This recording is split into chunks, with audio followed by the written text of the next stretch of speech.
We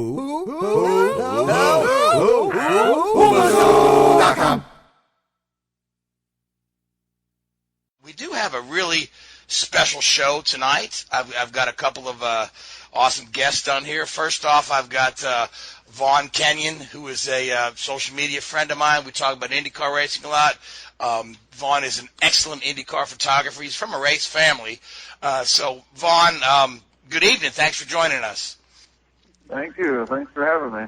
All right, and my other guest tonight is some folks call him the greatest midget racing driver ever. Some folks call him the king of midgets. Vaughn, you just call him Dad. But, welcome to the show. Mel Kenyon, the king of midgets, true legend of racing. Mel, so pleased to have you on the show tonight. It's jolly good to be with you all. Oh, thank you so much. Now, Mel, you've had a very long life and a long career. I mean, you were still racing into your 70s. And you've probably forgotten more race wins than most guys would like to have. I think by the tally I was trying to figure out, you've got close to 400 feature wins. You've got a handful of championships. You're in 3 different Hall of Fames. And just, widely recognized as, number one of the early tough guys of racing, and just a fantastic guy that was hard to beat on the track. But what I want to ask you, in your long career, is there one particular phase of your career that stands out as more enjoyable than the rest, or has it just been fantastic the whole time? Well, it's been pretty fantastic all the way, except for the fact that anytime you can win one of those hot dog races like Turkey Night, it's always good at Eggert Kenyon's place. And actually, to be inducted into the International Hall of Fame and the National Hall of Fame in the same year is pretty fantastic. Yeah, that's some good stuff. Now, Vaughn, a lot of guys that are from racing families, sometimes they haven't had the opportunity to see, their father compete. And I know, Vaughn, you're just a little bit younger than I am, which means that you missed out on some of Mel's career, but at the same time, he kept driving until he was in his 70s. So what was it like growing up in the racing family and being at the racetrack all the time? And did you ever just want to say, Pops, or when are you going to stop? You're getting old. No, I never did ask that question, but it was fun growing up, going to the racetracks and seeing the different countries and states that we visited to go to the races. We had an interesting, kind of a unique childhood, I guess. It was good. I got to experience a lot of stuff that other kids my age didn't get to experience. So it was a nice time. Yeah, and it's led to your love of racing that you still hold today. I see you're very, very active on social media now. I see that you're a regular fixture at the Indy 500. I've seen some of your photographs, some of your albums. Really good stuff. So how did you come to this love of photography, and where are you hoping to take this? My mom was a very artistic person, and her side of the family as well. And she did oil painting and sculptures, and my side of the artistic coin was photography. I've always enjoyed that. Back before digital cameras, it wasn't feasible with the film and the developing and all that stuff. But now with the digital cameras,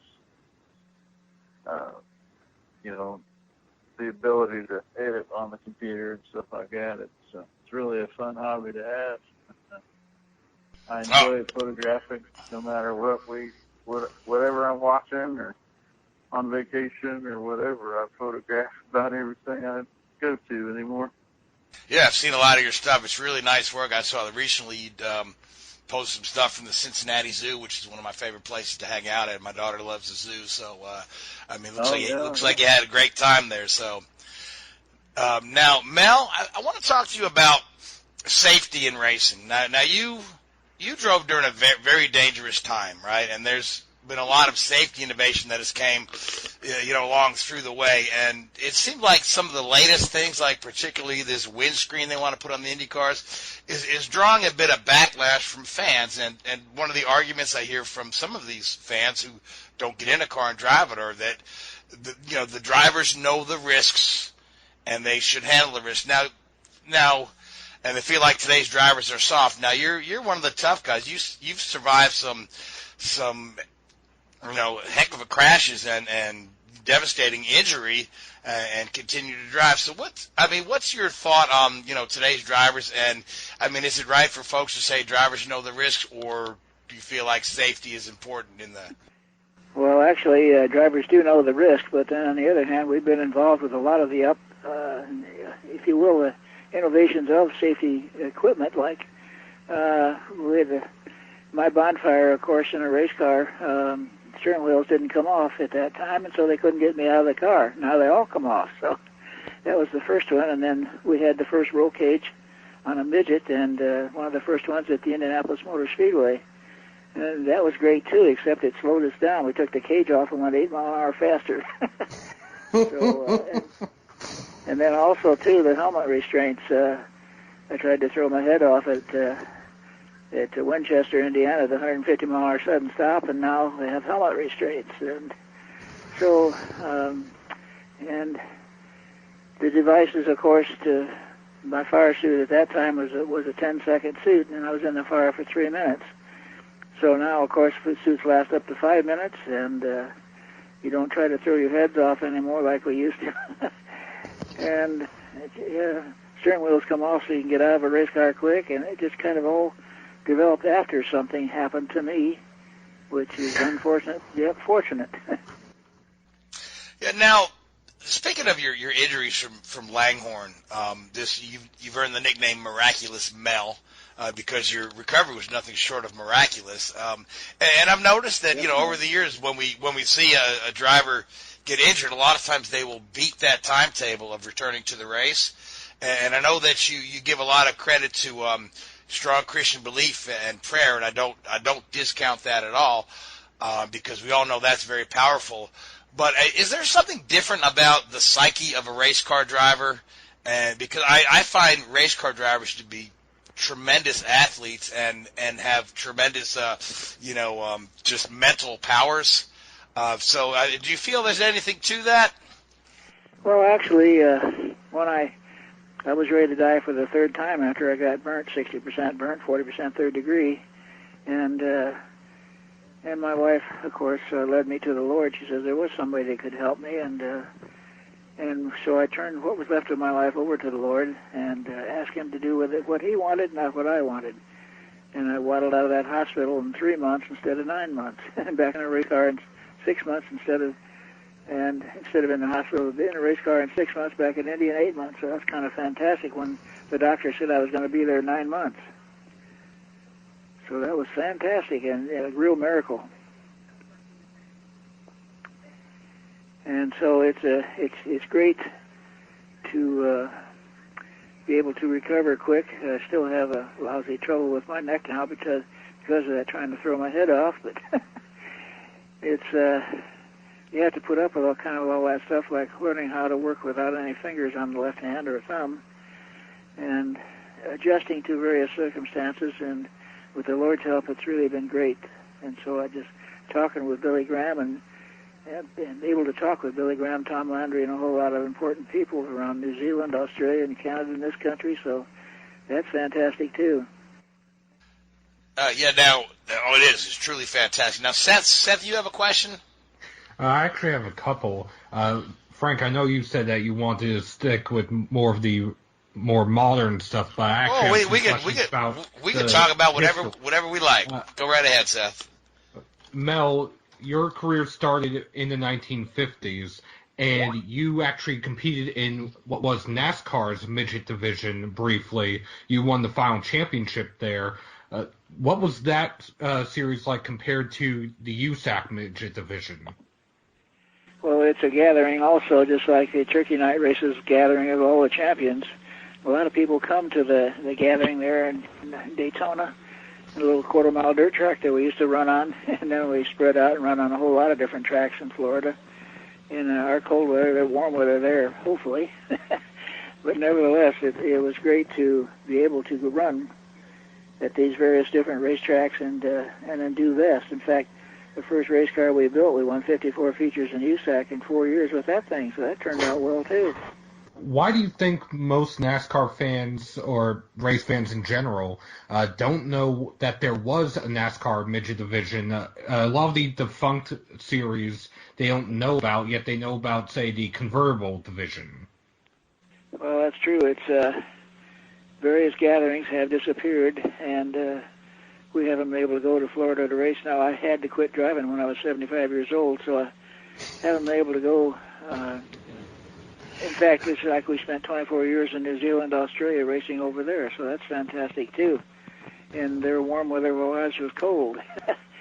And so it's always great to be able to do things other people can't do.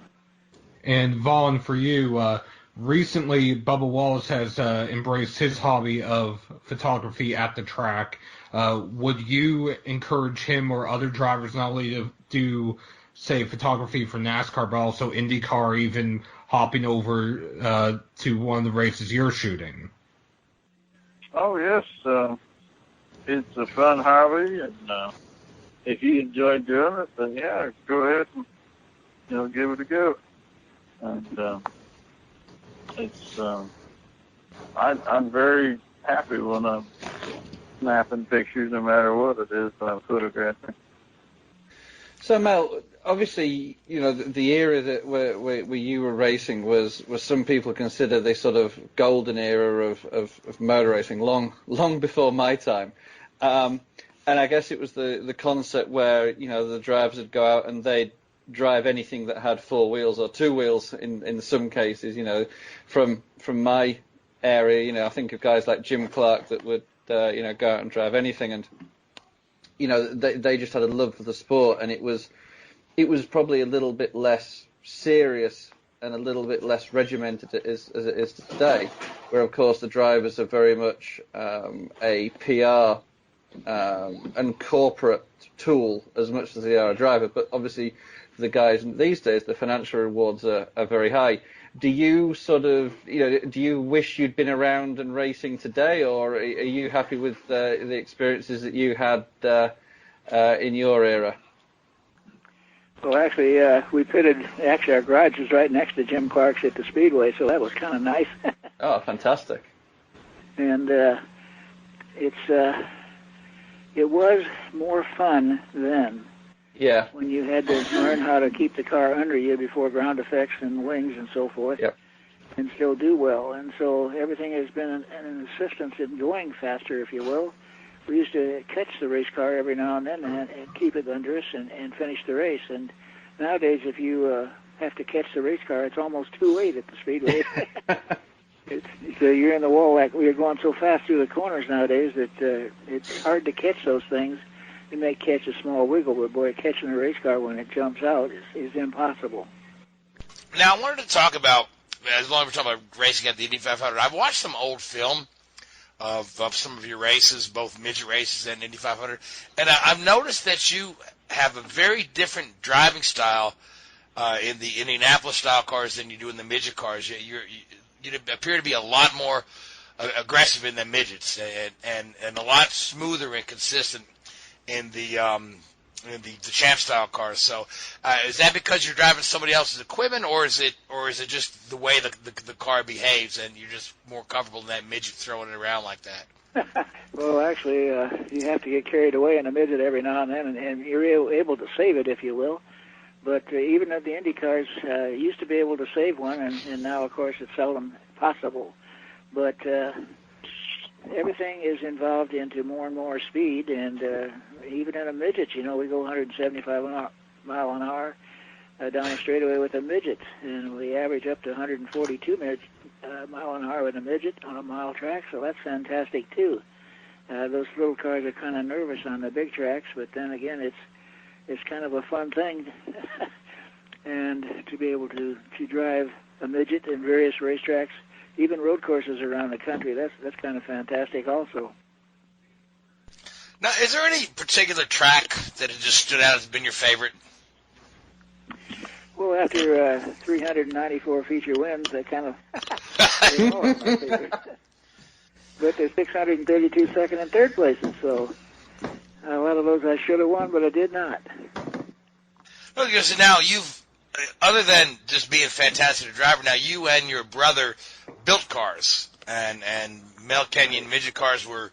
You've had guys named Mario and AJ and Johnny Rutherford, as well as more contemporary guys like Jeff Gordon and even Ryan Newman. Yeah. So talk to me a little bit about building the cars and the process and kind of how that feeds into the racing career, because your cars were second to none at some places. Well, in fact, our cars are a little different than most. Our roll cages are taller, if you will, higher in the air than the national cars. Our cockpits are longer than most race cars, and so even drivers up to 250 pounds can climb into our midgets and still win their races. So the big thing about our midgets now is they have a motor 115 horsepower as a rule, and maybe 125 horsepower, and you're running against the 385 horsepower cars. But on certain racetracks, like a Tony Stewart race at the Speedrome Indianapolis, 75 lapper, 4 of our minor horsepowered cars finished in the top 10 against all the national cars. So that's kind of fantastic too. They really go through the corners quickly. Yeah, that's good stuff. Now my good friend Gray Warren, who's grown up in racing and worked in NASCAR for years, has joined us on the call here. And Gray, you've got a question for Mel or Vaughn? Yeah, Mel. Honored to talk with you tonight. Yeah, just back in your time, you and your peers started and ran midgets and ran champ cars, and it was all kind of building up to getting to run USAC, run the Indy 500, and run the Indy style cars. Today's, it seems that, and that was kind of the road to Indy back then. It seems that has changed today with today's drivers, that entrance into IndyCar racing has somewhat changed, and it's not as traditional as it was with guys coming up through the midget and dirt car ranks. These guys are coming from more of a road course background. What's your feeling on that, and how it's changed over the years? Well, actually, you had to be more of a not only know your race car, know what to change when you came in, and which I always had to do. I set the cars up all the way from the go-karts through the Indy cars, and so you came in and you knew what to change. Now you have to talk to the kids, if you will, and get an idea of what's happening, and maybe they don't really know what to tell you, and so you have to kind of visualize, and 98% of the time it's right, but I can't always adjust it on the right path. But again, it's because it's gotten so fantastic with the speed in not only in NASCAR, but Indy cars and midgets too, for that matter, but it's how quick you can get around the 4 corners and back to the start-finish line almost everywhere, except it's not as much fun as it used to be. Back before we had all the wings and ground effects, it was more fun, if you will. And the midget drivers, if you will, had a chance to gain a stature in the bigger equipment. Nowadays, it's how heavy your pocketbook is. yeah, that's so true. You can bring a sponsor. Let me ask you this too. A lot of your contemporaries from back in the day, Foyt, Andretti, McCluskey, the Unsers, all those guys that came up in you guys raced week in and week out. A lot of those guys made forays into stock cars. Of course, USAC had a thriving stock car division back in those days. Did you ever get the itch to jump in one of the taxi cabs and run? Yeah, I did over in Australia, actually. I had a chance to drive a late model over there, and I watched him go, and I thought, sure, he had fast steering in there, and I climbed into his race car, and I could go as fast as he could, but I had to hang on to my left hand on that pin and steer that way, and I could never drive 100 laps that way. And so I had to back out, and I climbed into a modified, and then we won everything in the modifieds from the U.S. over there in Australia. So it's to the point, if you can shuffle the steering wheel in your hands, which I cannot do, I'm limited to what I can drive, and the late models, you have to be able to shuffle the steering wheel in order to catch the darn things, and so I can't do that. Question for you both here, both Vaughn and Mel, and this is just on the state of racing today. Now you've, like I said, now Vaughn, you're just a little younger than me, and Mel, you've been in racing, since the 40s. So, a lot of folks will say like auto racing is on a decline, attendance is down.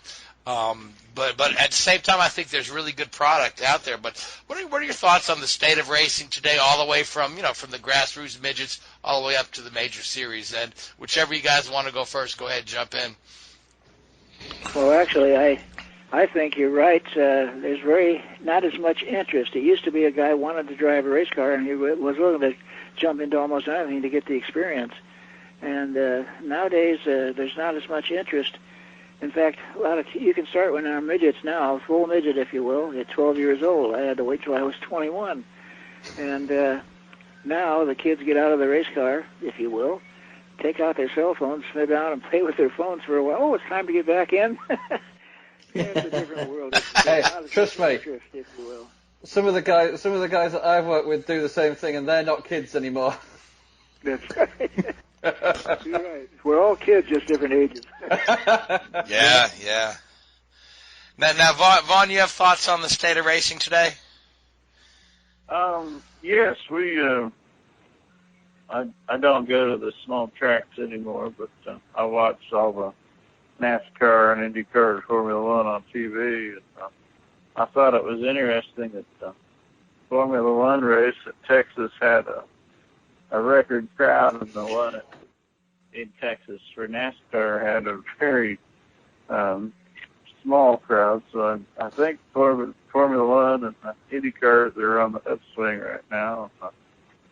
I think NASCAR is still struggling a little bit. And as far as the windscreen on the IndyCar is, I like that better than the halo on Formula One. I think that windscreen will be a good addition for next year and beyond. I See think the driver's helmet in Formula One anymore. All you see is the car and the halo. Very true. Yeah. we talk about how it's declined a little bit, but I still think that of course the big series that are on TV a lot are suffering some, but a lot of the small tracks, places like in our area, Bowman Gray Stadium, that has weekly shows, they sell out every week. Places like Eldora in Midwest, they still have good, terrific crowds. Knoxville, places like that. These weekly short track shows are still much in demand and well attended. Actually, I think you're right. It's certain small tracks like Anderson Speedway for the Little 500, they pack that place. But they pack the place for the bus races, too. Yeah. And so it's really what the people have to be interested in going to see that. There's so much to do nowadays and so much things to watch and do yourself, and so you have to really pick and choose where you're going to spend your money. Yeah, a lot of competition for that entertainment dollar, for sure. Very sure. Now, Mel, what are your thoughts on, because we're talking about, the future of, not only the future of racing, the future of the automobile industry. So we see more and more hybrid technology. Formula E, the electric cars has a thriving series. Is that almost like does away with the roots of the gasoline powered engine. But do you see a real future in electric racing or hybrid racing as it applies to the automotive industry? Well, that is another world completely different than what we're used to, and so it's honestly hard to say. How long is your battery life? Yeah. So it's going to be as to how long the events are, and and how competitive they're going to be, because again, battery cars are a heavy version of an automobile, and so it's really difficult to say what value that's going to have and the interest that it'll have. Everything has their own following, if you will, and so if there's some interest generated for the electric cars, I imagine they will put on a good show. Something to be said for a finely tuned internal combustion engine, though. The sound of it. The electric cars are quiet. Yeah. I think it kind of takes a little bit away from it. I was really happy when they put mufflers on midgets. A lot of tracks require a decimal reading now of 100, maybe 110. And I like it because you could actually hear other cars coming, and instead of just listening to yourself, you can hear other race cars, but they're getting close to you and wanting to pass you, and so you can actually change your style maybe to keep that from happening. That's interesting. That's interesting. Yeah. Okay. On top of that, my ears and hearing, if you will, are still as good as I was when I was a young kid, because helmets and earphones have kept the noise away, and so. My brother in the infield, he's hard of hearing now because of that fact, because he listens to all the noise. Now, Mel, you're still active building race cars, and you still get to the track a lot. I know I see you at Indy every year on Legends Day, but do you still stay pretty busy week after week at the racetrack? We work on race cars, and we take care of 10 cars, if you will, and we still haul 5s. We haul for owners whose kids drive their race cars and so forth, so we get paid that way double, if you will. And it's interesting in the fact that our cars put on a really good show, but again, we used to have as many as 16, 18 cars, and now we're down to 10 and 12 cars, and that's terrible. They put on a good show, but that sure be nice to have 16 cars again to race against people. And so racing today, we put on a good show, and that's what the people want to see, but again, we got to have cars out there to run, so it's getting the people interested. We just sold a race car, and we have a couple people interested, and hopefully those couple people will buy race cars also. But we trade and repair cars nowadays instead of little new ones. Do you guys currently take cars to like the big shows, like the Chili Bowl and things like that? No, with our engines, of course, 125 horse just doesn't make it down there. It's hard. The race car is a race car, but we still got to have a power plant. Right, exactly. Capable of getting it to the front. And $65,000 for a Toyota motor is just out of sight. In fact, that's just about killed midget racing. 385 horse is nice, but again, my Gertie at 365 still wins on the short tracks and so forth, but it's no good at all against the horsepower on the big racetracks. Right, I got you. Yep, everything's in cubic dollars now. Oh boy, is it ever! I'm gonna ask you to put on your talent evaluator hat, and we've had several guys that have come from the midget ranks and have right. come up and gone into NASCAR, which is where my background is.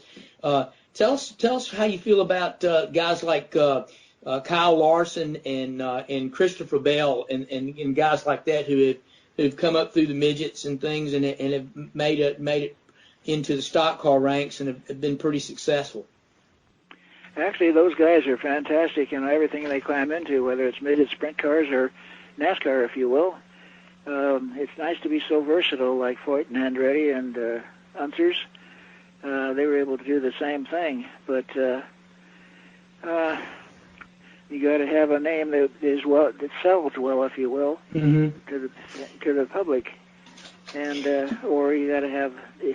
If you can bring a fantastic sponsor to any show, you can just about have a good ride. Yeah. But that sponsor has to be able to stay with you for a while, and sometimes that's difficult. Of course, obviously you've run or a master of dirt, no doubt, and run a bunch of dirt tracks throughout your career.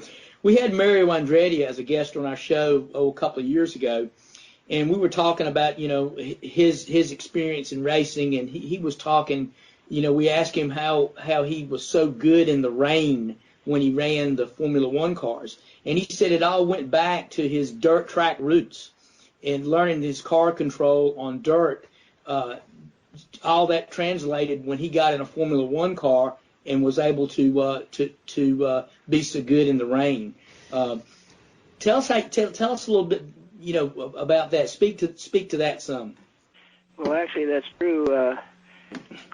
We've had, I think, 8 people that started out in the midgets that ended up in NASCAR. But again, some of those folks have gone back to open wheel stuff too. Sponsorship is the big thing again, and to be very versatile in various ranks of racing, whether it's open wheel or NASCAR or stock cars, if you will. It's just a fantastic opportunity for the drivers, and you really have to push that envelope if you want to be good at anything that you do. When we ran 90 races a year just in the midgets, that was fantastic.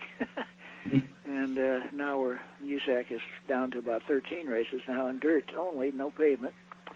And so we're the only group that still runs dirt and pavement with our learner cars, if you will, Kenyon cars. And it's fantastic to be able to give the drivers the opportunity, like Spencer Baston, for instance, won 16 features for us one year. We only had 20 races, but he won 16 of them. Wow. Dirt and pavement. So that's fantastic. Where the average person wins just 4 or 5 races a year, well, he won 16. That's fantastic. Chris Wyndham was another good one, too. Mm-hmm. And it's just hard to say what a driver's capable of and what he wants to do. And we're having trouble with the kids in the spring and the fall. Of course, they're still in school, and so their parents don't want to pull them out too often. And that's just a shortage of cars again in the spring and fall. But racing has to be something you really want to do in order to become good at. Mm-hmm. And so it's an avenue which isn't wanted as much as it used to be. Carl Larson, he's another just fantastic driver. He drives everything hard and does well, whether it's a heavy stock car or a sprint car and occasional midgets, Chili Bowl, for instance. It's just a fantastic, having 360 cars show up for 28 spots. Wow, that's unreal. Mm-hmm. We used to do the same thing in USAC, like Terre Haute, when 140 cars showed up. Yeah.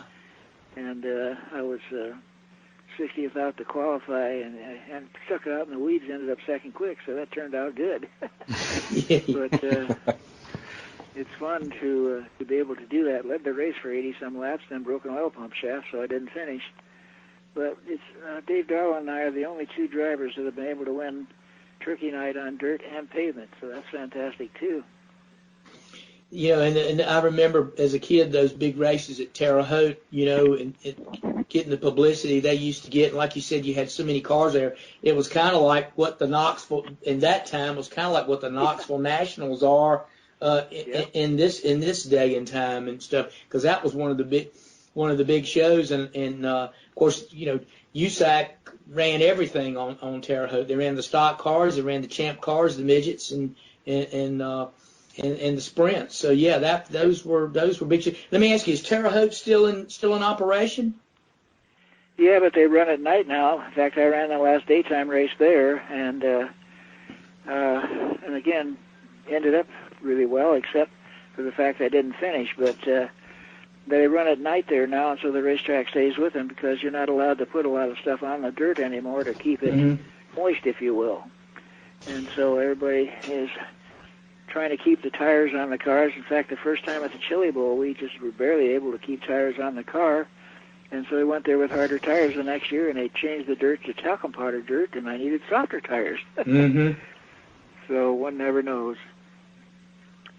Nowadays, World Outlaw cars, they kind of end up on hard, slick tracks that take rubber, and once they take rubber, then everybody goes faster. And you don't, the cars don't slip and slide like they used to. They more or less keep them straight on those tracks where it gets really hard and they lay down rubber, and that's really the fastest way around when they just keep the wheels straight and not hanging the back end out like they do on some of these tracks, because really you don't want to get up in the cushion. You want to stay stay in the groove, as it were. Yeah, you got to stay where the rubber is, and you start driving it more like pavement. Yep. And yep. you don't get sideways too often because you just slip backwards. Yep, that's right. Yep. Now, Vaughn, I know you're still with us. Now, I know your brother Bryce has driven some midget races as well. Have you ever hopped in a race car and driven one, or was that? Well, my brother and I had a go-kart back in the early '90s. We took turns driving that, but I ran out of money, and I didn't really have the burning passion to drive either. So when I ran out of money, I never did get back into driving. My brother raced for years more, but I don't believe he races anymore nowadays. Well, he'd love to, but he can't get insurance now with the family in New Zealand. He got the car and the sponsorship and so forth, and he couldn't get life insurance, so makes a difference. I imagine it does. Yeah. Mm-hmm. So I've got one final question from me here. Obviously you mentioned all of your, nearly 400 wins. And I dread to think how many races you entered total. But is there one race that stands out as the sort of the one that got away that you think you could have and should have won, and even today it's just that little bit of frustration for you? Well, the Chili Bowl, again, I ran second my first race there. I should have won it, but keeping tires on that night was the big important thing. And there's so many races I should have won. Like at the Speedrome Indianapolis, I led for 46 laps out of 50, I believe, got the white flag, and we did it. And the young 16-year-old blasted me in the butt right out of the way. Kids. I got it caught up and almost passed him in 3 and 4 on the last lap, but not quite. So another one I should have won, but didn't. Well, I tell you what, you've had a tremendous career. Seven USAC midget championships and countless wins, and I tell you, and inducted into the International Motorsports Hall of Fame. So you've pretty much done it all and seen it all. Yeah, that's very true. In fact, it's 9 different Hall of Fames, but a lot of them are fan club Hall of Fames. But nevertheless, the International and National is pretty fantastic in the same year. I got to sit with a lot of important people at those banquets. Yeah, and then you got inducted into the Midget Hall of Fame, and then won the championship the next year after you got inducted, which is... We've had, I think, 14 national championships, 10 national championships and 4 regional championships.